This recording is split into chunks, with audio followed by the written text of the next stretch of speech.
Le vent du désert hurlait, arrachant des gerbes de poussière contre les volets du petit ranch. La nuit sans lune avalait les collines, ne laissant qu'un ruban noir d'horizon. Elias Carver était appuyé contre le chambranle de la porte, une tasse d'eau de vie à la main.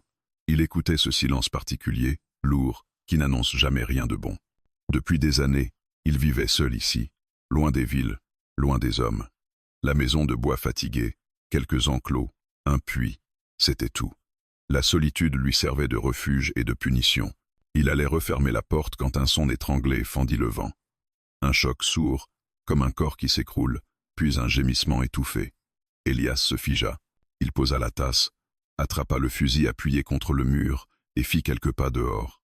Le froid nocturne lui mordit la peau. « Qui est là » lança-t-il. Le vent, seulement. Puis une silhouette se détacha de l'obscurité, avançant en titubant vers le porche. La lampe au-dessus de la porte éclaira peu à peu un visage. Des cheveux noirs emmêlés, une peau brune couverte de poussière et de sang, un poncho déchiré. À la taille, des perles et du cuir, des motifs indiens. Elle leva les yeux vers lui. Elias vit un regard noir, fier, mais ravagé par la douleur. Ses jambes cédèrent.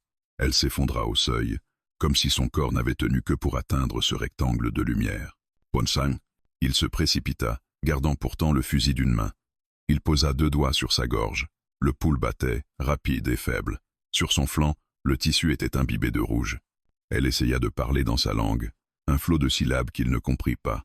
Sa main accrocha le col de sa chemise. « Il arrive », réussit-elle à dire en anglais, la voix rauque.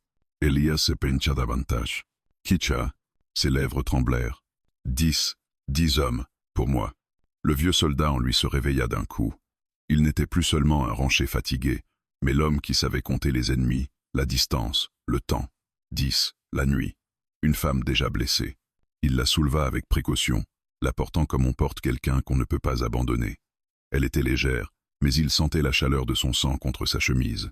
Il franchit la porte, posa le fusil contre le mur intérieur et l'allongea sur la table solide de la cuisine, repoussant cartes, bouteilles et outils.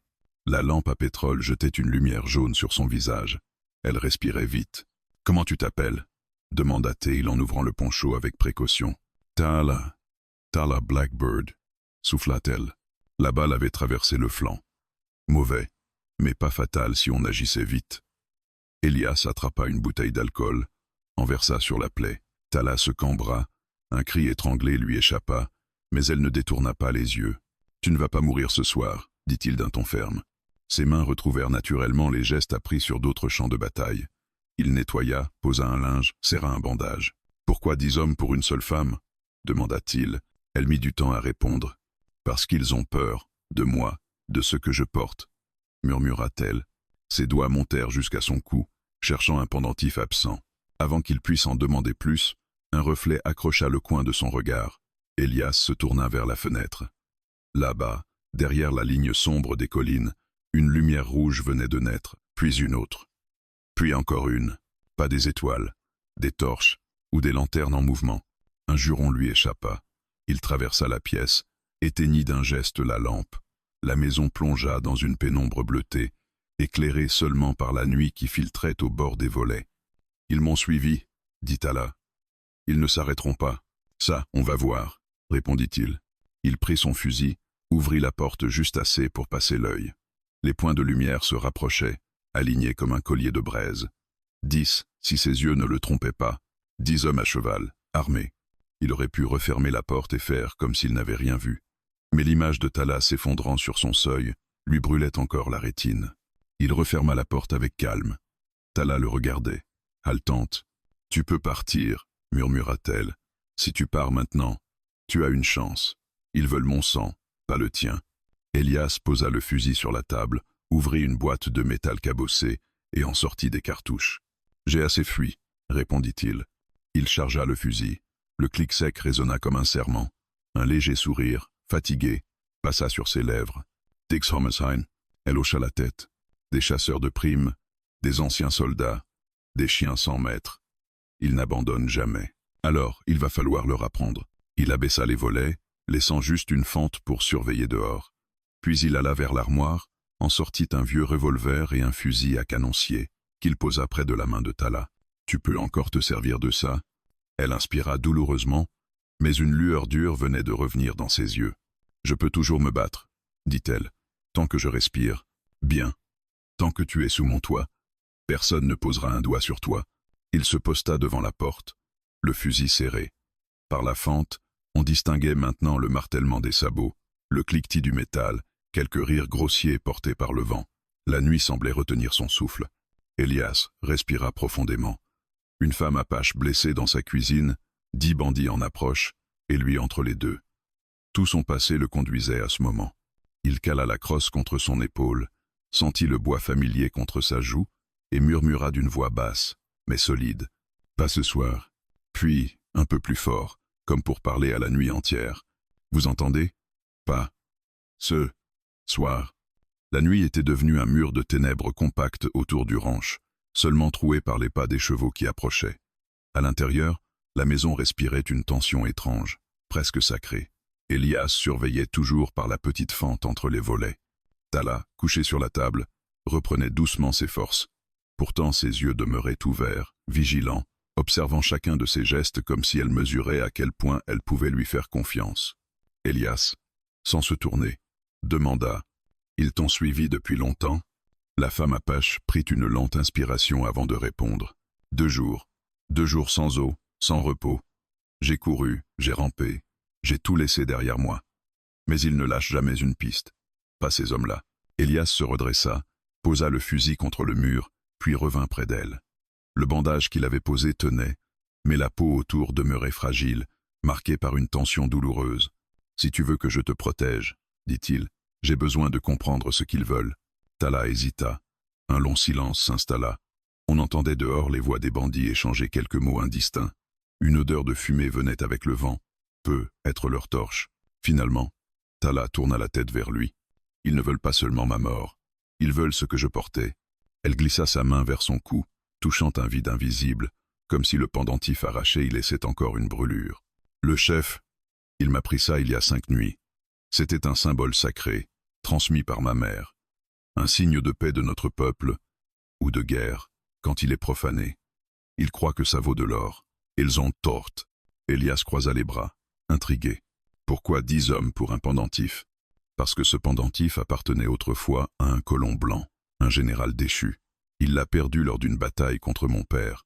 Le général n'a jamais accepté l'humiliation. Aujourd'hui, ses héritiers, ses anciens soldats, veulent effacer la honte de leur chef mort.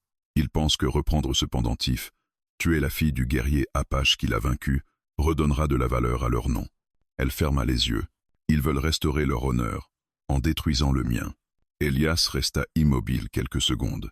Le nom d'un général déchu, une bataille contre des Apaches, des soldats devenus bandits. Quelque chose dans cette histoire réveillait un souvenir enfoui dans sa mémoire. Un visage, une voix, un campement militaire brûlé par le soleil. Mais les images étaient floues. Il secoua la tête. « Et toi? Pourquoi leur avoir échappé ?»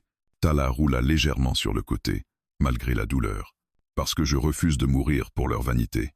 Parce que mon père m'a appris à survivre. Parce que je dois faire quelque chose avant de mourir. Quelque chose que je ne peux confier à personne d'autre. » Elle ouvrit soudain les yeux, et Elias fut frappé par leur intensité. Ce n'était pas une femme brisée devant lui, mais une âme sculptée par le feu et la poussière. « Et maintenant tu veux que je me batte à tes côtés ?» souffla Elias. Elle le fixa sans un mot. Dans son regard, il trouva une réponse plus claire que n'importe quelle phrase. Elle ne lui demandait rien, mais elle espérait tout. Un bruit sec claqua contre la porte, un caillou, lancé volontairement, un signal. Elias se tourna d'un coup, la main sur son revolver. « Ils testent la distance, » dit Tala. « Ils veulent savoir si tu vas sortir ou rester caché. Je vais rester ici.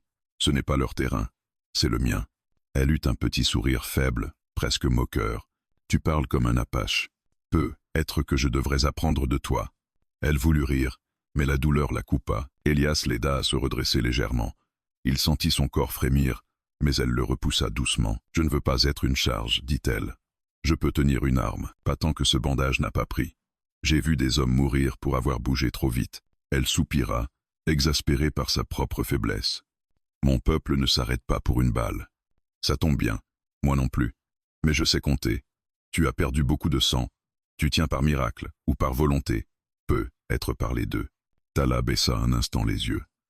Un geste rare chez elle. Merci. Elias Carver.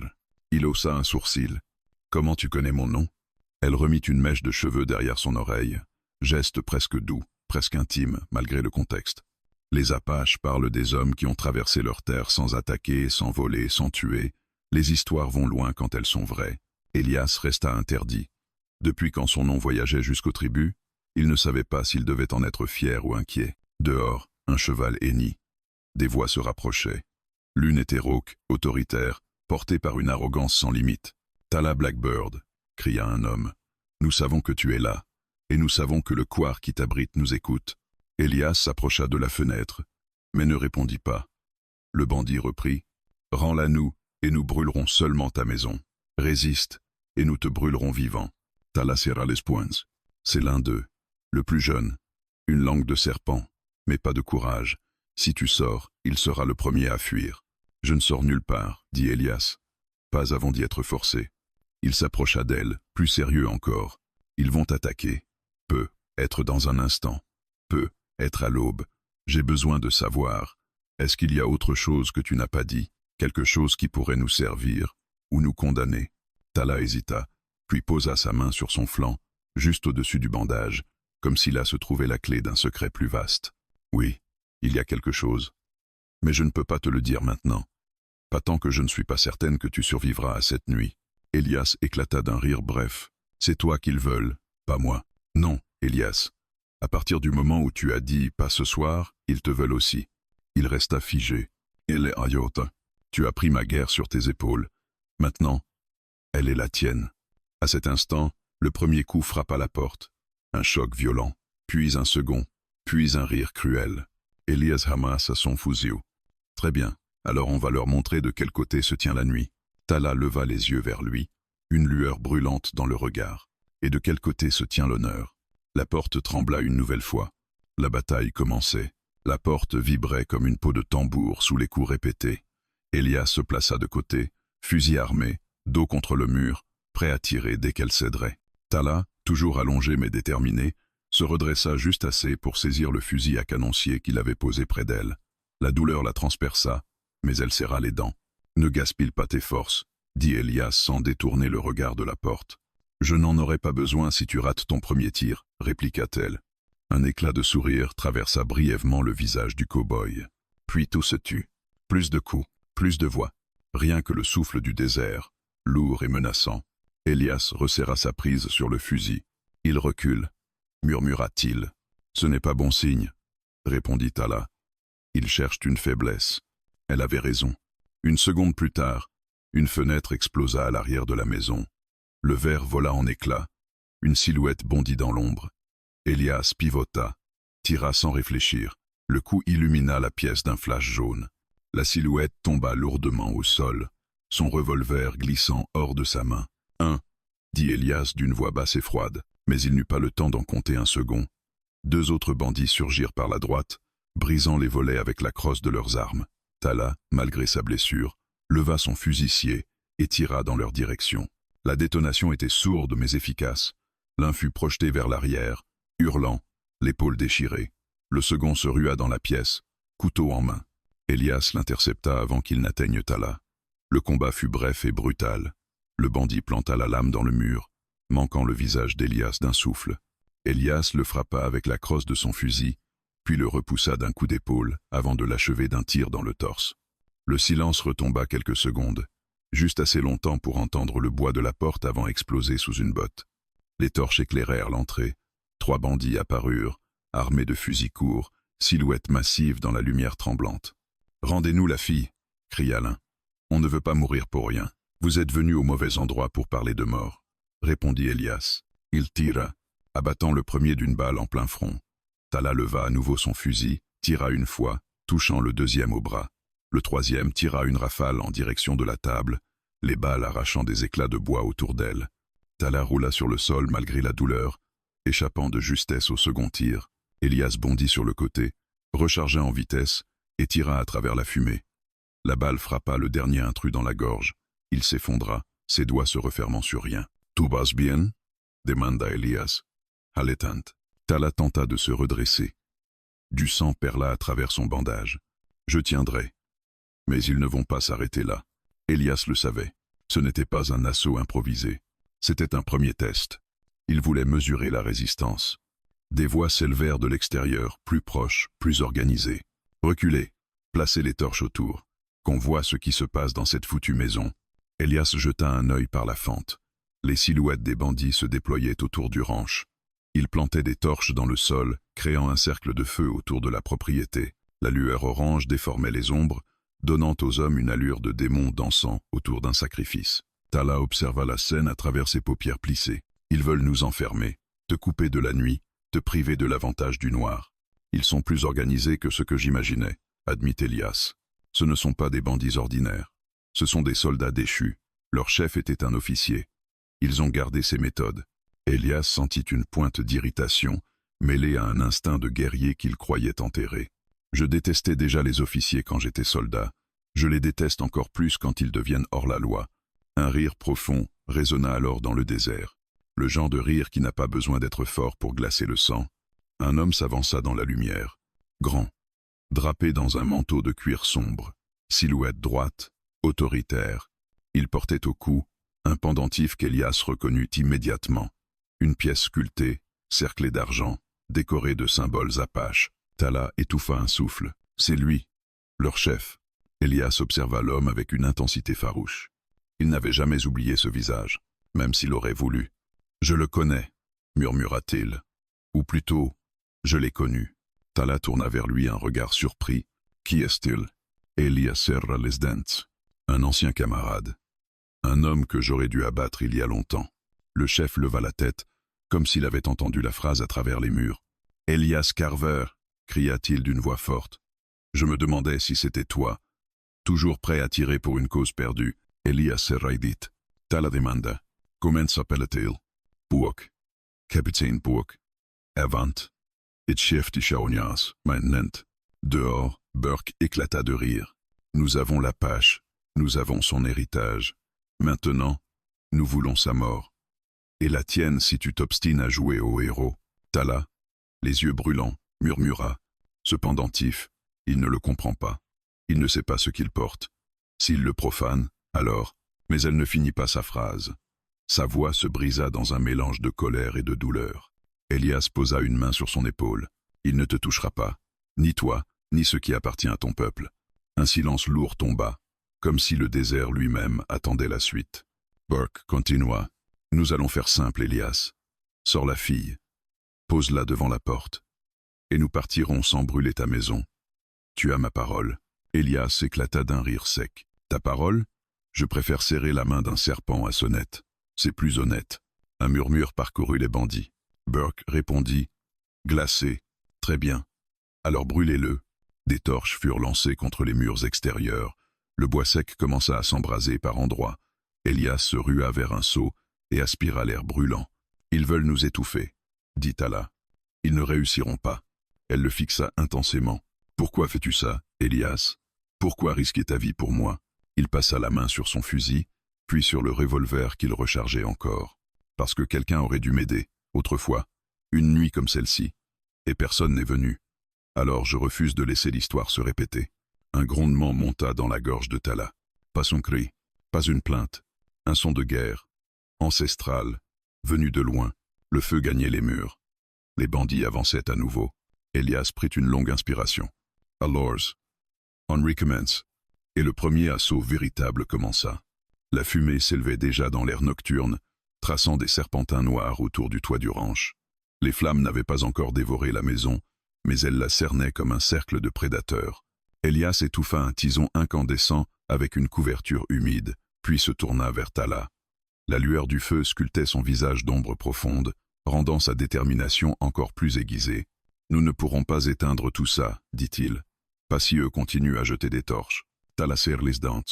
Ils essaient de nous aveugler, de nous affaiblir avant l'assaut suivant. » Elias jeta un coup d'œil par la fente du volet. Des silhouettes bougeaient comme des ombres enragées autour des flammes. Mais au centre de ce chaos parfaitement orchestré, une seule figure demeurait immobile. Burke, le chef des bandits, l'ancien capitaine, le fantôme d'un passé que Elias aurait préféré oublier. Tala suivit son regard. Tu le connais vraiment? Elias resta silencieux, les mâchoires serrées, retenant des mots qu'il aurait aimé ne jamais prononcer. Puis il lâcha enfin. Oui, et je sais ce dont il est capable. Il posa son fusil contre le mur, s'accouda à la table, et son regard se perdit dans un endroit que Tala ne pouvait pas voir. Burke et moi étions sous le même commandement. Il était brillant, respecté, mais tordu à l'intérieur. Il aimait trop la violence, trop le pouvoir. On dit parfois que la guerre révèle les hommes. Lui, elle l'a sculpté. Tala hocha lentement la tête, comprenant que cette histoire n'était pas juste un souvenir, mais une blessure ouverte. Il donnait des ordres impossibles, reprit Elias. Il envoyait des hommes à la mort pour satisfaire son orgueil. Une fois, une seule fois, je me suis opposé à lui. On escortait des familles natives évacuées. Burke voulait les interroger, les humilier pour faire parler leur loyauté. J'ai refusé. J'ai menacé de témoigner contre lui. Et tu sais comment il a réagi? Tala ne répondit pas. Elle savait déjà que la suite serait terrible. Il a attendu que la guerre nous enterre tous. Et après l'armistice, il a déserté avec un groupe de soldats loyaux à lui. Ceux qui aimaient la mort comme il l'aimait. Ceux qui rêvaient d'un chef sans règles. Tala murmura. Et ils ont trouvé leur nouvelle cause dans la chasse à mon peuple. Exactement. Ils n'ont jamais cessé de se battre, Tala. Ils ont seulement changé d'ennemi. Et toi, tu es devenu leur trophée. Un grondement se fit entendre à l'extérieur. Burke parlait à ses hommes, mais Elias ne distinguait pas les mots, le ton. En revanche, il n'avait pas changé. Autoritaire, froid, assuré de sa supériorité. Tala écarta une mèche de cheveux collée à son front. Il porte le pendentif comme une victoire. Ou comme un avertissement, répondit Elias, pour dire « Regardez ce que j'ai pris ». Mais il ne sait pas ce que ça signifie. Tala ferma les yeux un instant. Ce pendentif appartenait à ma mère. Et à sa mère avant elle. Chaque génération d'Apaches y laissait un symbole, une histoire, une prière. Ce n'est pas seulement un bijou, c'est une mémoire vivante. Elias fronce les sourcils. Et s'il le garde trop longtemps, alors il détruira cette mémoire. Peut être pour toujours. Un silence lourde s'installa entre eux. Elias passa la main sur son visage, où la sueur se mêlait à la poussière. Tout ça pour une relique et une vengeance. Tala le fixa d'un regard acéré. Ce n'est pas qu'une relique. C'est ce qui reste de mon peuple, de ma famille. Si je meurs, si le pendentif disparaît, alors leur nom s'effacera définitivement. Elias sentit quelque chose remuer en lui. Une colère profonde, pas contre Tala, mais contre Burke, contre tout ce qu'il représentait. Il se redressa d'un geste. Alors on va le récupérer. Et on va en finir. Un fracas soudain retentit à l'arrière de la maison. Quelque chose ou quelqu'un venait de forcer une autre fenêtre. Elias attrapa son fusil et s'élança. Deux silhouettes tentaient d'entrer discrètement. Il tira sans hésiter.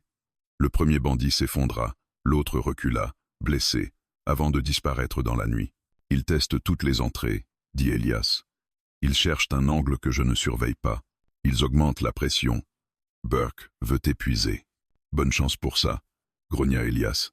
Tala essuya le sang qui glissait le long de son flanc, mais son regard demeurait vif, vivant. Elias, je dois te dire quelque chose. Il s'approcha d'elle, inquiète. Quoi? Elle inspira profondément, cherchant la force de formuler les mots. Si je meurs, tu dois promettre une chose. Tala, tu ne vas pas mourir. Promets-le. Le regard d'Elias se durcit, mais il acquiesça. Très bien. Quoi? Elle tendit la main, poing fermé, et lorsqu'elle ouvrit les doigts, Elias vit un petit sachet de cuir, attaché par un fil tressé. C'est le jumeau du pendentif. Moins précieux, mais tout aussi important. Si je tombe, tu dois le porter au canyon de Red Mesa. Tu dois le rendre au vent. Mon peuple saura. Ils comprendront. Elias prit le sachet comme si elle lui avait confié son propre cœur. Je ferai ce que tu demandes, dit-il. Mais personne ne tombera cette nuit. Ni toi, ni moi. Elle sourit faiblement. Tes mots sont grands pour un homme seul. Je ne suis pas seul, dit-il en chargeant son fusil. Pas tant que tu respires. Un autre rire de Burke se fit entendre au dehors. Elias, cria-t-il, pourquoi lutter? Tu sais comment tout cela finit. Tu sais comment je fonctionne. Tu sais que je gagne toujours. Elias ouvrit la porte juste assez pour se montrer dans le cadre. Les bandits furent surpris. Burke, lui, sourit. C'est toi qui as changé, Burke, dit Elias. Avant, tu te battais face à face. Maintenant tu te caches derrière tes chiens. Un murmure agita les rangs des bandits. Burke ricana. Et toi? Tu défends une cause perdue. Une apache blessée. Tu te moques de moi? Je la défends, oui. Parce que c'est ce que fait un homme. Un homme? Grogna Burke. Tu n'es qu'un fantôme. Je t'ai déjà enterré dans le passé. Je vais recommencer. Elias leva son fusil.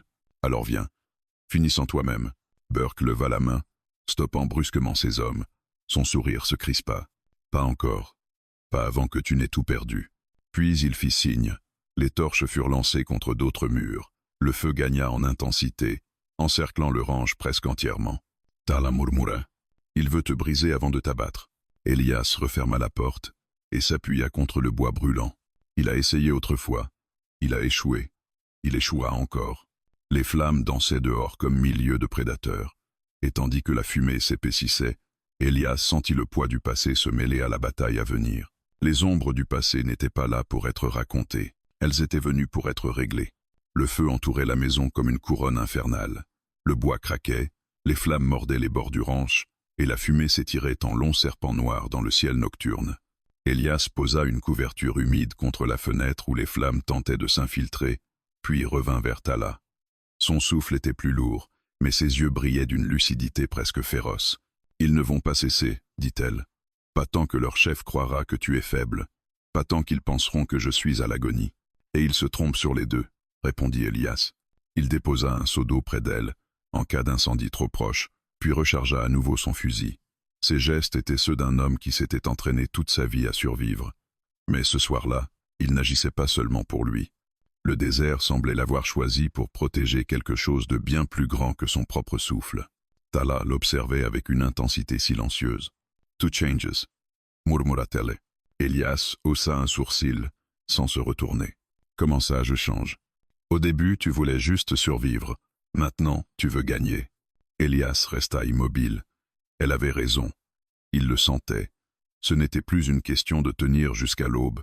C'était une question d'honneur, de justice, de réparer des erreurs vieilles comme les cicatrices sur sa peau. Peu, être que me battre pour quelqu'un d'autre. C'était ce qui manquait, dit-il doucement. Tala hocha la tête, une ombre de sourire sur ses lèvres meurtries. C'est ce que mon père disait.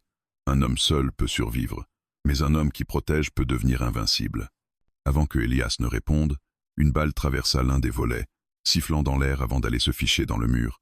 Tala se plaqua au sol par réflexe. Elias s'approcha de la fente, aperçut deux silhouettes embusquées derrière un rocher. Il tira sans hésiter.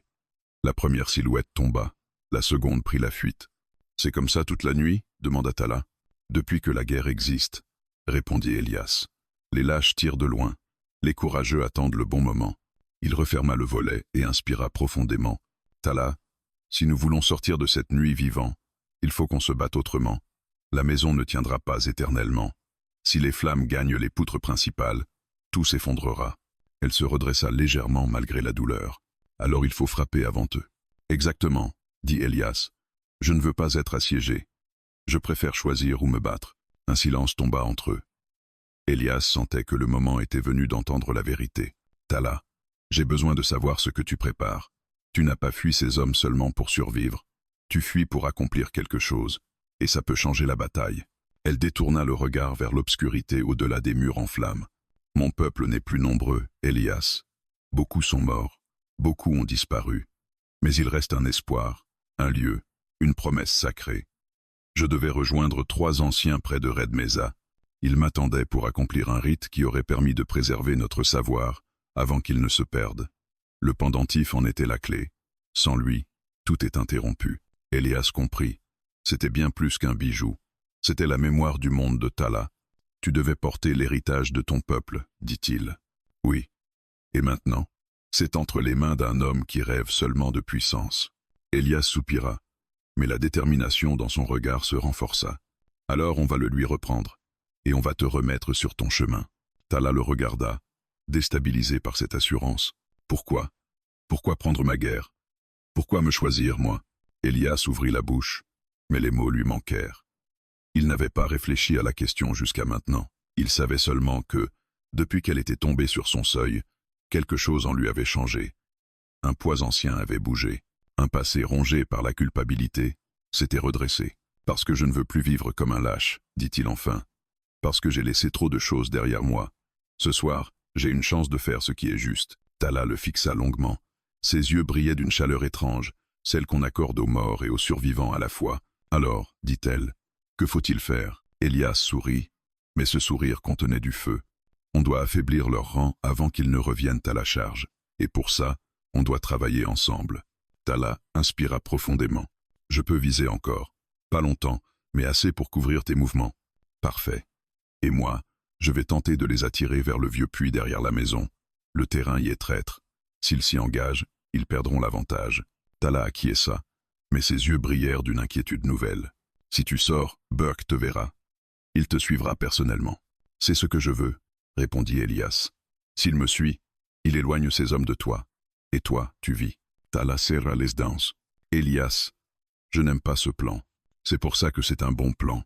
Un bruit de pas, lourd et rythmé, fit vibrer le sol. Burke s'avançait. Il se tenait maintenant devant la maison, torche en main, entouré de ses hommes. Son ombre se projetait sur le mur brûlant. « Elias, hurla-t-il, je te laisse un dernier choix. Remets-moi l'Apache, ou je réduis ton existence en cendres. » Elias s'avança lentement vers la porte, fusil en main, son visage baigné d'une lueur orange. « Tala, dit-il sans se retourner, quand je sortirai, couvre-moi. » Elle posa la main sur le fusil à canoncier. « Je ne te laisserai pas tomber. » Un souffle passa entre eux, un pacte silencieux, une alliance née du sang, du feu et de la nécessité. Elias ouvrit la porte d'un geste sec. La chaleur des flammes extérieures lui fouetta le visage. Les bandits se retournèrent vers lui, surpris. Burke sourit comme un serpent. « Voilà enfin l'homme que je voulais voir. »« Et moi, l'homme que je vais enterrer, » répondit Elias. Tala, depuis l'intérieur, ajusta son angle de tir. La nuit retint son souffle. Elias descendit de cheval et aida Tala à poser pied au sol.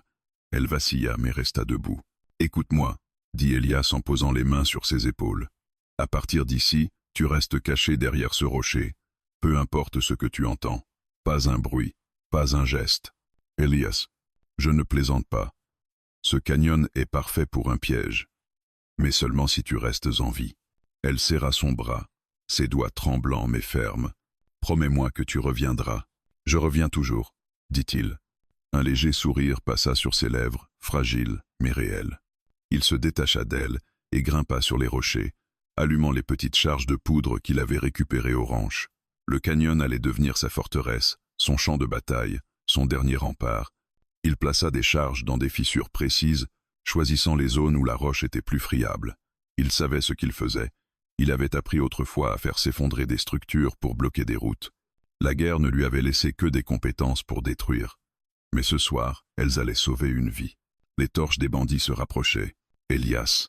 hurla Burke, sa voix résonnant dans le canyon comme un écho de mort. « Tu crois que tu peux fuir? Ce lieu sera votre tombe. » Elias sourit pour lui-même. « Ma tombe peut être, mais sûrement pas la tienne, Burke. » Il se glissa derrière un rocher, fusil prêt. Tala observait depuis sa cachette. Son souffle court. Les premiers bandits pénétrèrent dans le canyon. Leurs torches faisaient danser des ombres gigantesques sur les roches rouges. Quelques chevaux hésitèrent, renaclant, comme si quelque chose dans ce lieu leur inspirait une peur ancestrale. « Avancets, rugit Burke. Il n'a nulle partu aller. » Elias respira profondément. Le moment était venu. Le premier bandit passa près de la charge numéro 1. Elias tira. La balle frappa le détonateur. L'explosion secoua la roche. Un pan entier s'effondra, écrasant le cavalier sous des tonnes de pierres. Les bandits crièrent. 2 chevaux se cabrèrent. Un 3e s'enfuit dans la nuit. Burke hurla. « Tenez vos positions. C'est un piège. Écartez-vous des parois. » Mais c'était trop tard. Elias tira une 2e fois, déclenchant une nouvelle explosion. Une avalanche de roches rouges engloutit 2 autres bandits. La poussière s'éleva en nuages massifs. Tala, malgré la terreur, ne pouvait détacher son regard de la scène. « Il les maîtrise comme un maître de guerre, » dit-elle dans un souffle admiratif. Burke tenta de reprendre contrôle. « Restez groupés, avancez. Il est blessé, épuisé. Il ne tiendra pas. » Elias entendit la voix de son ancien capitaine. Elle résonnait comme un ordre familier, mais ce soir, il refusait de s'y soumettre. Il tira encore. La 3e explosion coupa le canyon en 2. 8 bandits étaient maintenant au sol ou emprisonnés sous les roches. Burke hurla de rage. « Elias, viens donc te battre comme un homme. » Elias sortit de sa cachette, fusil pointé. Je n'ai jamais aimé tes définitions de l'honneur, Burke. Burke avait survécu. 2 de ses hommes aussi. Ils se ruèrent vers Elias. Le duel éclata dans un fracas de coups de feu. Elias abattit le premier d'une balle dans la gorge. Le second fondit sur lui, le renversant au sol. Ils roulèrent dans la poussière rouge, se battant sauvagement. Elias parvint à saisir un couteau tombé d'une ceinture et l'enfonça dans la jambe du bandit. L'homme hurla, s'effondra. Il ne restait que Burke. Le capitaine déchu avançait lentement, revolver à la main, le pendentif de Tala brillant contre sa poitrine. Tu as toujours pensé pouvoir me défier, Elias, et tu as toujours échoué. Ce soir, c'est différent. Burke s'arrête. Oui, cette fois, j'ai ce que tu n'as jamais eu, un trophée, et je prendrai la fille pour compléter la collection. Tala sortit alors de sa cachette, malgré la douleur. Burke, cria-t-elle. Burke se tourna vers elle. Elias profita de la distraction pour lever son fusil. Mais un coup de feu retentit avant qu'il ne tire. Tala s'effondra. Un des bandits, blessé mais vivant, avait tiré dans un dernier acte de haine. Tala, hurla Elias. Burke éclata de rire. Voilà ta faiblesse, Elias. Tu joues au héros, mais les héros finissent seuls. Elias sentit quelque chose se déchirer en lui. La poussière, le sang, le feu, la roche, tout devint rouge. Avec un cri bestial, il se jeta sur Burke. Mais Burke ne chercha pas à se battre. Il recula, tira 2 fois pour le ralentir, puis s'enfuit hors du canyon sur son cheval, emportant le pendentif. Elias voulut le poursuivre, mais Tala était au sol. Il tomba à genoux près d'elle. Tala, reste avec moi. Elle ouvrit faiblement les yeux. Elias, ne le laisse pas partir. Puis sa tête retomba contre la poussière. Elias leva les yeux. Il n'y avait plus de flamme autour de lui, plus de bruit, seulement le désert et la promesse d'une vengeance brûlante. La véritable chasse allait commencer. Le canyon rouge était silencieux, comme si la terre elle-même retenait son souffle. La poussière s'était reposée sur les corps des bandits écrasés, formant un linceul épais. Le vent ne murmurait plus, rien ne bougeait, sinon la main tremblante d'Elias qui pressait la plaie sur le ventre de Tala. Reste avec moi. Tala, regarde-moi. Hey, regarde-moi. Les yeux de la femme apache papillonnèrent, pâle, presque éteints. Sa respiration était si faible qu'elle semblait flotter entre 2 mondes.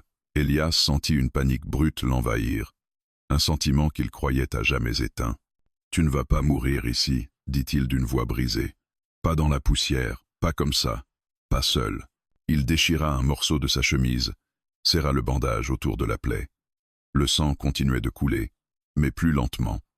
Tala ouvrit légèrement les lèvres. Elias, les pendentifs. Burke, Tsudos, je vais le rattraper. Je te le promets, mais pas si tu meurs. Pas si tu m'abandonnes comme un idiot au milieu de ce canyon. Elle esquissa un sourire minuscule, presque imperceptible. Toujours en colère, toujours en vie. Corrigea-t-il. Il glissa un bras sous elle et la souleva contre sa poitrine. Elle gémit de douleur, mais ne protesta pas. Elias l'allongea à l'ombre d'un rocher et courut chercher les restes d'une gourde laissée par un bandit. Un filet d'eau en sortit. Il le porta aux lèvres de Tala, qui but quelques gouttes. « Tiens le coup. Je vais te mettre hors de danger. » Tala ferma les yeux. Elias sentit la rage revenir, brûlante. Burke était vivant. Burke avait le pendentif. Burke avait presque tué Tala. Il serra les poings. Tout ce qu'il avait retenu jusqu'ici, prudence, stratégie, calcul, se fracturait sous le poids de ce qui venait de se passer. Mais Tala posa une main faible sur son bras. « Elias, écoute-moi. » Il se penche. « Quoi? Qu'est-ce que tu veux? Ne cours pas après. Seul. Burke, il ne te veut pas mort tout de suite. Il va te tendre un piège, un marché, tordu. Il va utiliser ma vie contre la tienne. » Elias ferma les yeux une seconde. « Oui, c'était exactement ce que Burke ferait. Il voudra que tu viennes à lui, » dit Tala. « À un endroit où il contrôle tout. Il fera semblant de négocier pour mieux te briser. Et moi, je vais lui montrer ce que c'est qu'un homme qu'on a trop poussé, » répondit Elias entre ses dents. Tala le fixa faiblement. « Promets-moi de ne pas tomber dans sa folie. Garde ta tête, sinon, il gagnera. » Il posa son front contre les siennes. « C'est toi qu'il n'aura jamais. » Un instant, leurs souffles se mêlèrent, fragiles, presque gelés dans l'air du canyon. Une alliance silencieuse, un pacte de survie. Puis Elias l'embrassa doucement sur le front. « Je reviens, je te le promets. » Il passa 1 heure à stabiliser Tala, construisant un abri improvisé avec des morceaux de sel, de couverture et de rochers. Il força sa respiration à se calmer et lui donna ce qui restait d'eau. Quand il fut sûr qu'elle pouvait tenir seule quelques heures, il se redressa, fusil en main, regard fixé vers l'horizon où Burke avait disparu. Avant de partir, il glissa sa main sous la veste de Tala et récupéra le petit sachet sacré qu'elle lui avait donné. « Je prendrai soin de ton héritage, et je te le ramènerai. Rien ne m'arrêtera. » Il monta ensuite sur un cheval récupéré d'un bandit et s'élança hors du canyon comme une ombre réveillée. La piste de Burke était facile à suivre. Ces hommes avaient laissé des traces, empreintes profondes, sans sécher, poussière bouleversée par les sabots. À chaque signe, Elias sentait la rage se resserrer autour de son cœur. Mais sous cette rage, il y avait une lucidité froide. Une lucidité qu'il détestait mais dont il avait besoin. Burke n'agirait pas au hasard. Il voudrait une scène, un théâtre pour sa victoire, un endroit symbolique. Et Elias savait exactement lequel il choisirait. Le canyon des Aigles, un lieu où Burke avait autrefois testé des explosifs durant la guerre, un lieu qu'il connaissait par cœur, un lieu où les falaises formaient une arène naturelle. « C'est là que tu m'attends, sale chien », murmura Elias. Il arriva au crépuscule. Le soleil saignait sur les roches. Et au centre de la clairière minérale, une silhouette attendait. Burke, assis sur un rocher, comme s'il trônait. Lorsque Elias arrêta son cheval, Burke se leva lentement. « Je savais que tu viendrais. Tu viens toujours sauver quelqu'un, n'est-ce pas? Même quand tu n'as jamais pu te sauver toi-même. Épargne-moi ta philosophie de serpent, Burke. Où est Tala ?» Burke s'arrête. Pas un sourire humain, un sourire qui éclaire la haine. Elle vit, pour l'instant. Mais si tu veux qu'elle reste vivante alors, nous allons discuter. Elias serra son fusil. Tu ne fixes rien, tu n'imposes rien. Tu me rends le pendentif, et tu me dis où elle est. Burke éclata d'un rire rauque. Tu n'as vraiment rien compris. Je tiens la fille, je tiens l'héritage, et je tiens ta vie. Le pouvoir est à moi, Elias. Comme il l'a toujours été. Tu t'es toujours cru meilleur. Mais tu n'étais qu'une ombre derrière moi. Et toi? Tu étais déjà corrompu avant même que la guerre ne commence, répondit Elias d'une voix glacée. Burke tendit la main. Autour de son cou, le pendentif de Tala brillait comme une étoile volée. Regarde ce que je porte, Elias. Regarde ce que j'ai pris à cette petite sauvage. Ce trophée vaut toute une guerre, et je le garde, jusqu'à ce que tu acceptes le marché. Quel marché? Burke s'approcha de lui, lentement, savourant l'instant. Ta vie, contre la sienne. Elias sentit la colère monter. Mais Tala avait eu raison. Burke voulait la haine, pas la justice. Et après? Demanda Elias. Après, je la rends, je gagne, et tu meurs comme un bon soldat qui suit enfin un ordre. Elias resta immobile. Son regard se durcit, sa respiration se calma, son cœur devint pierre. Tu veux que je me rende? Demanda-t-il lentement. Burke inclina la tête, satisfait. Oui, à genoux, devant moi, comme tu aurais dû le faire autrefois. Un silence glacé s'étira. Elias inclina légèrement la tête. Très bien. Burke recula, surpris. Quoi? Je vais me rendre, répéta Elias. Mais avant, il leva son fusil. Lentement, délibérément. Tu vas me dire où elle est. Parce que si tu refuses, je te promets quelque chose, Burke. Il avança d'un pas. Je ne mourrai pas seul ce soir. L'ombre du canyon trembla. Burke s'arrêta. Mais derrière ses yeux, pour la première fois, une lueur d'inquiétude passa. La négociation venait officiellement de commencer. Le vent se mit à tourner dans le canyon des Aigles, soulevant des volutes de sable qui semblaient danser entre Elias et Burke. Le soleil mourait lentement derrière les falaises, transformant la roche en mur de braise. L'air vibrait d'une tension brute, comme si le monde entier retenait son souffle avant la déflagration. Burke, toujours debout au centre de la clairière, observait Elias avec un mélange de mépris et d'impatience. « Je t'écoute, Elias. Dis-moi ce que tu comptes faire, maintenant que tu n'as plus rien. » Elias serra la crosse de son fusil. Sa voix, lorsqu'il parla, n'était pas celle d'un homme vaincu. « Je t'ai dit que je me rendais. Mais je ne t'ai pas dit quand. » Burke ricana. « Tu joues encore au héros. Tu n'apprendras donc jamais? »« J'ai appris une chose dans la guerre, » répondit Elias. « Quand un homme tente de te briser, tu ne lui offres pas ton cou. Tu lui offres ta résistance. »« Assez, coupa Burke, nerveux. À genoux ou Tala meurt. Je n'ai pas besoin de toi vivant pour profiter du trophée. Elias ne répondit pas. Il fixa le pendentif autour du cou de Burke. Il regarda la haine dans les yeux de cet homme qu'il avait jadis appelé camarade. Il sentit le poids de ses choix, de ses fautes, de sa solitude. Puis il dit, « Très bien, je vais mettre un genou à terre. » Il recula d'un pas, puis se posa un genou, son fusil toujours en main. Burke s'arrête, triomphant. Voilà, comme avant, comme toujours. Tu finis à terre, et moi, au-dessus. Mais Elias ajoute, avant que tu viennes chercher ta victoire, regarde derrière toi. Burke fronça les sourcils, agacé. Tu crois que je vais tomber dans... Un sifflement aigu déchira l'air.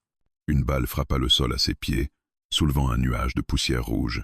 Burke bondit en arrière, surpris. Un deuxième tir résonna. Puis un troisième. Elias se redressa, un sourire glissant sur son visage dur. Tu pensais que je viendrais seul? Burke se retourna, cherchant l'origine des tirs. Un homme blessé, qu'il avait cru mort dans le canyon rouge, rampait sur un rocher, fusil tremblant. Un ancien bandit, abandonné par ses propres camarades. Elias lui avait laissé une gourde et une chance. Burke hurla de rage. Traître. Il tira une balle nette, fauchant l'homme d'une violence implacable. Le silence retomba. Mais ce silence n'était pas pour Burke un soulagement. C'était un présage. Elias profita de cette distraction. Il roula au sol, attrapa un second fusil caché derrière une pierre, une arme récupérée plus tôt, et tira une balle précise. Le tir frappa l'étole de Burke, arrachant son épaulette mais pas sa vie. « Tu loupes, vieux » cria Burke. « Fatigué? Tremblant? Tu n'es plus rien ?» Elias se releva lentement, presque calmement. « Je n'avais pas visé ton cœur. » « Pas encore. » Burke recula de quelques pas, réalisant que la rencontre n'était plus celle qu'il contrôlait. Elias avança, les yeux brillants d'une détermination noire. « Tu veux un duel ?» demanda Burke. « Très bien. Un duel à l'ancienne, comme dans les livres, comme dans les légendes. Un contre un. Pas un duel, » répondit Elias. « Une justice. » Burke dégrafa le pendentif de Tala de son cou et le fit tourner entre ses doigts. « Si tu gagnes, tu prends ça, et tu reprends la sauvage. Mais si je gagne, » il se pencha, son sourire se tordant. « Je prends ton corps, et je laisse la fille finir ce que la balle a commencé. » Elias inspira longuement. « Alors ne rate pas ton tir. » Les deux hommes se placèrent à 10 pas l'un de l'autre. Le canyon entier semblait se resserrer autour d'eux. Les falaises se dressaient comme d'immenses juges muets. Un écho de vent passa entre eux comme un avertissement. Burke cria, 3 pas en arrière. Puis on se retourne. Elias hocha la tête. 1, 2, 3. Ils se retournèrent en même temps. 2 détonations éclatèrent. La balle de Burke effleura Elias à l'épaule, lui arrachant un lambeau de tissu et de peau. Elias vacilla. La balle d'Elias, elle, frappa Burke au flanc. Burke hurla, tomba à genoux, mais il ne lâcha pas son arme. Il tira encore, les tirs perdus ricochant contre la roche. Elias avance, lentement, comme une silhouette sortie de l'enfer. Burke cracha du sang, sa voix déformée par la douleur et la haine. « Tu ne me tueras pas. Tu n'en as pas le courage. » Elias écrasa d'un coup de botte le revolver de Burke, le faisant glisser hors de portée. « Je ne fais pas ça pour moi, ni pour la vengeance, » dit Elias. Il prit Burke par le col. « Je fais ça pour elle. » Burke grinça des dents. « Elle n'est qu'une sauvage, une poussière de désert. Une... » Elias lui envoya un coup de crosse en plein visage. Burke s'effondra, son nez brisé. « Tu ne comprendras jamais ce que tu as volé, ni ce que tu n'auras jamais. La loyauté, la dignité, l'âme. » Burke tenta de ramper. Elias leva son fusil. « Ta route finit ici. » Une dernière détonation retentit. Burke cessa de bouger. Elias reprit le pendentif tombé près du corps. Le métal était chaud, presque vivant. Il le glissa dans sa poche, là où il sentait le petit sachet que Tala lui avait confié. Puis il courut comme si chaque seconde comptait. Le canyon semblait plus vaste qu'à l'aller. Les pas étaient lourds, son épaule saignait, mais il ne s'arrêta pas. Il atteignit finalement l'entrée du canyon rouge, là où il avait laissé Tala. Il eut peur, une peur qui lui transperça le cœur comme une lance. Et soudain, un mouvement, un souffle. Tala ouvrit les yeux. Elias tomba à genoux à côté d'elle, la gorge serrée. « Tala, je l'ai eu. Il est mort. Le pendentif, je l'ai. » Elle sourit, faible mais réelle. « Je savais que tu reviendrais. » Il posa le pendentif dans sa main. Elle le laissera contre son cœur. Elias, tu m'as sauvé. Non, répondit-il. On s'est sauvés ensemble. Elle ferma les yeux, apaisée, mais elle n'était pas tirée d'affaire. Son visage pâlissait, sa respiration était faible. Il la prit dans ses bras. On part, Tala. Maintenant, on va terminer ce que tu dois accomplir. Tu vas vivre. Elle murmura. Emmène-moi. Vers les anciens, vers Red Mesa. Elias se leva, la serrant contre lui. Le désert devant eux était vaste, sombre, dangereux. Mais pour la première fois, ils n'étaient plus seuls. La nuit des flammes n'était qu'un début. L'aube serait leur combat. L'aube n'était qu'une ligne pâle à l'horizon lorsque Elias atteignit les premiers contreforts de Red Mesa. Le désert, encore plongé dans la pénombre, semblait retenir son souffle. Tala reposait contre lui, consciente par instants seulement. À chaque cahot du cheval, elle serrait faiblement son bras, comme pour lui rappeler « Je suis encore là, ne t'arrête pas ». Elias, épuisé, blessé à l'épaule, brûlé par la fumée et la poussière, avançait avec une résolution qui tenait du miracle. Sa silhouette, dressée contre la lumière naissante, semblait sculptée dans la roche elle-même. Ce n'était plus un simple cow-boy. C'était un homme qui avait traversé la mort et qui refusait de s'y soumettre. Lorsqu'il aperçut enfin la silhouette de Red Mesa, un promontoire rouge vif, fendu par une longue faille où se cachaient les anciens Apaches, il sentit une vague de soulagement. « Tenez bon, Tala. On est presque arrivé. » Elle ouvrit légèrement les yeux. Elias, Burke, le pendentif. Burke est mort. Et le pendentif, je l'ai. Elle sourit faiblement. Alors, je peux mourir en paix. Il l'arrêta net. Non, tu ne vas nulle part. Son ton n'avait rien d'une supplication. C'était un ordre adressé au destin lui-même. Ils atteignirent un sentier caché qui serpentait autour de la mesa. Elias mit pied à terre, souleva Tala dans ses bras et commença l'ascension. La montée était rude, ses jambes tremblaient, mais chaque fois qu'il flanchait, il se souvenait de ses paroles à Burke. « Je ne mourrai pas seul ce soir. » Tala murmura soudain. « Elias, attends. » Il s'arrêta, haletant. « Quoi ?» Elle posa une main sur sa joue. « Si je ne passe pas, de l'autre côté, si la blessure gagne, tu devras, Tala taistoy, tu devras porter l'héritage, sauver ce qui peut l'être. » Elias avala difficilement sa salive. « Tu le feras toi-même. » Cette fois, elle ne répondit pas. Lorsqu'il atteignit enfin la plateforme rocheuse où vivaient les trois anciens, l'aube incendiait le ciel. Trois silhouettes vêtues de peau et de plumes se levèrent à son approche. Leurs yeux, sombres et profonds, analysaient chaque détail de la scène, le sang, le pendentif, Tala pendante dans les bras d'un étranger. L'un d'eux avança. « Pose-la ici, » dit-il d'une voix grave. Elias obéit, déposa Tala sur une couche de peau et recula légèrement. Les anciens se penchèrent sur elle, murmurant des mots qu'Elias ne comprenait pas. L'un d'eux posa une main sur le pendentif. Il est revenu. L'esprit sacré n'a pas été brisé. Elias souffle. Elle a failli mourir pour le protéger. Un autre ancien répondit. Elle a failli mourir pour sauver tous les nôtres. Tala ouvrit les yeux, cherchant Elias du regard. Je suis arrivé? Oui, dit-il en s'approchant. Tu es arrivé. Elle prit une inspiration tremblante. Alors, l'héritage peut vivre. Mais soudain, un des anciens redressa la tête. Son regard se durcit. Nous ne sommes pas seuls.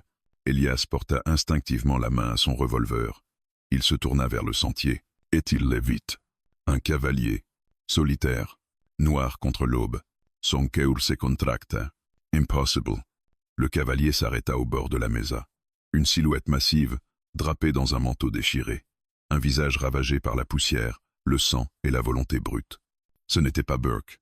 Burke était bien mort. Mais l'homme qui s'avançait, c'était Numéro Prum, le véritable chef du groupe de Burke.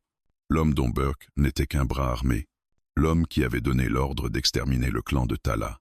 L'homme que Tala redoutait plus encore que Burke. Elias sentit la rage remonter en lui. Je croyais qu'il n'était que 10. L'ancien répondit, 10 pour Burke. Mais Numéro Prum marche seul. Le cavalier mit pied à terre lentement. Sa voix résonna à travers la mesa. Je viens réclamer ce qui est à moi. Il pointa Elias du doigt. Toi, puis Tala. Dit-il. Elias se plaça devant Tala comme un mur. Tu n'as pas à raspas. Numéro Prum ricana.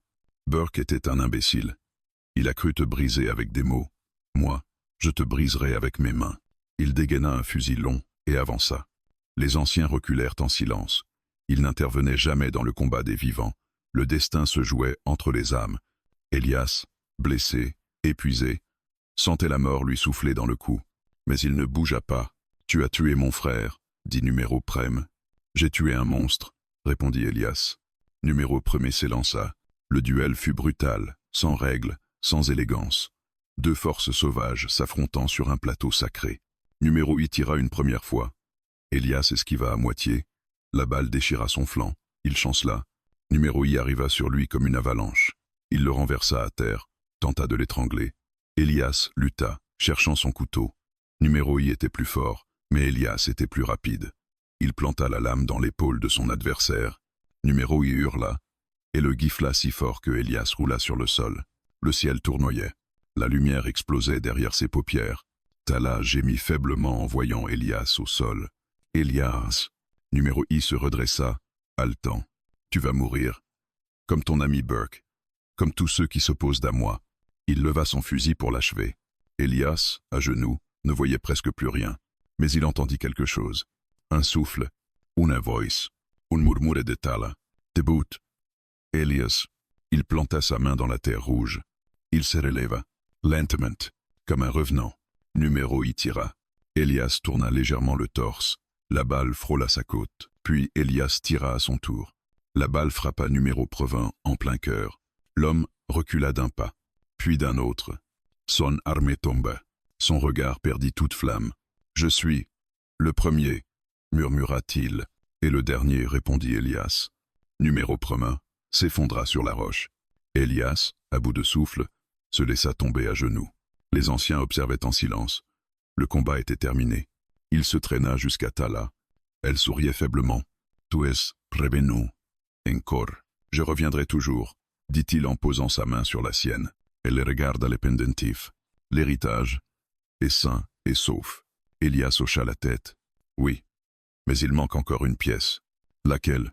Il posa son front contre les siennes. « Toi, Tala. » Elle ferma les yeux, apaisée. Mais l'histoire n'était pas terminée. Il restait encore l'ultime passage, les rituels, et tout dépendrait de sa survie. La dernière bataille allait se jouer non pas contre un homme, mais contre le temps. Le soleil se levait lentement sur Red Mesa, inondant les falaises d'une lumière dorée qui contrastait avec l'odeur âcre du sang et de la poussière. L'aube transformait les roches en flammes figées, et au centre de ce décor ancestral, Elias était agenouillé à côté de Tala, encore entre la vie et la mort. Les anciens s'étaient rassemblés autour d'elle. Leurs silhouettes immobiles semblaient sculptées dans la pierre. Le vent soulevait leurs manteaux de peau, comme si les esprits eux-mêmes se penchaient pour écouter. Elias serrait doucement la main de Tala, priant en silence, priant comme il ne l'avait jamais fait. Pas un appel à un dieu, pas une demande égoïste. Un simple phrase, laissez-la vivre. Un des anciens posa sa paume contre le front de Tala. Il murmura quelques mots dans une langue que le désert semblait reconnaître. Les autres anciens allumèrent un petit feu de plantes sacrées, et une fumée bleuâtre s'éleva. « Le rituel peut commencer », dit l'un d'eux, la voix grave comme le tonnerre lointain. « Mais est-ce qu'elle survivra ?» demanda Elias. L'ancien les regarda longuement. Elle a l'âme d'une guerrière, mais son corps est brisé. La ligne est fine, trop fine. Elias sentit un vertige. Il serra la main de Tala un peu plus fort. « Alors dites-moi quoi faire. »« Je ferai tout. » L'ancien secoua lentement la tête. « Ce rituel n'appartient pas aux vivants seuls. Ce n'est pas ton rôle. Étranger. » Elias déglutit, mais ne bougea pas. « Je ne la laisserai pas. »« Je reste. » L'ancien le fixa intensément, puis acquiesça. « Alors reste. Et sois témoin. » Les anciens déposèrent le pendentif autour du cou de Tala. Le petit sachet sacré, celui qu'elle avait confié à Elias, fut placé juste au-dessus de son cœur. Une pierre plate fut chauffée à blanc dans le feu, puis approchée de la plaie. Tala gémit, mais ses yeux restèrent clos.